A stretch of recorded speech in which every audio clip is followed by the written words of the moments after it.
Do you want to gamble with your health?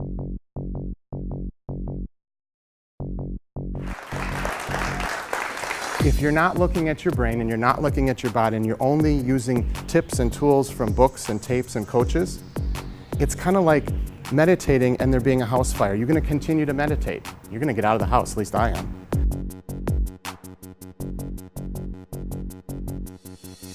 If you saw what your brain is doing, could you be more productive? $300 billion is wasted on stress and anxiety and healthcare costs. I've spent the last 20 years looking at the mind and the last 11 years looking at the brain. And I want to tell you that we're doing it wrong. Not all the way wrong.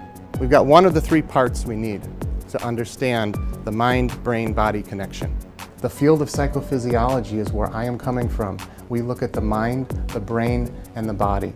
The mind can trigger the brain can trigger the body, and then we can look with equipment at what your body's doing when you're relaxed versus when you're stressed. And you can actually see with your own eyes what your insides are doing. Like when you take your temperature or you check your heartbeat.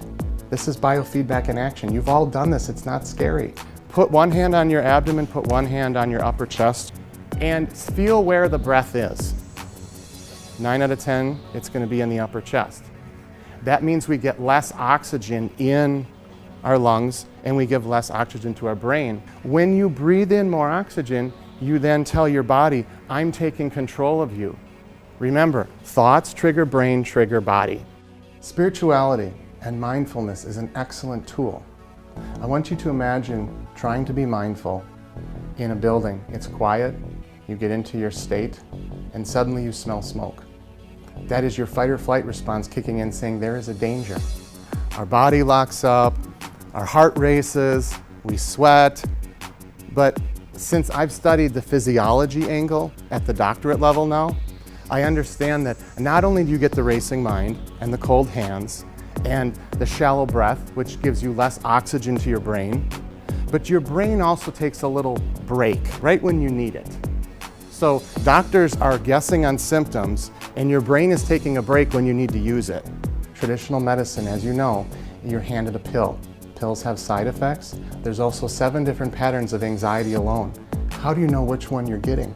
How do you know if the pill is going to work for you because no one's looking at your brain? The prefrontal cortex is one of the things that we look at the most. And it is where we make decisions, our impulse, judgment, planning, analysis, reason. If you shut that off because of fear, how productive are you going to be?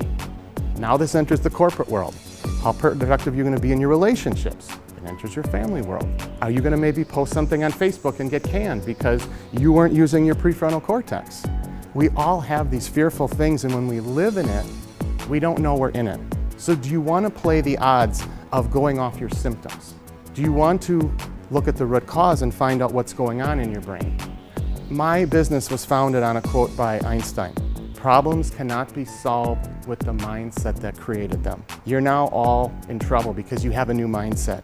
You can't go back out this door and say, well, drugs are the only thing.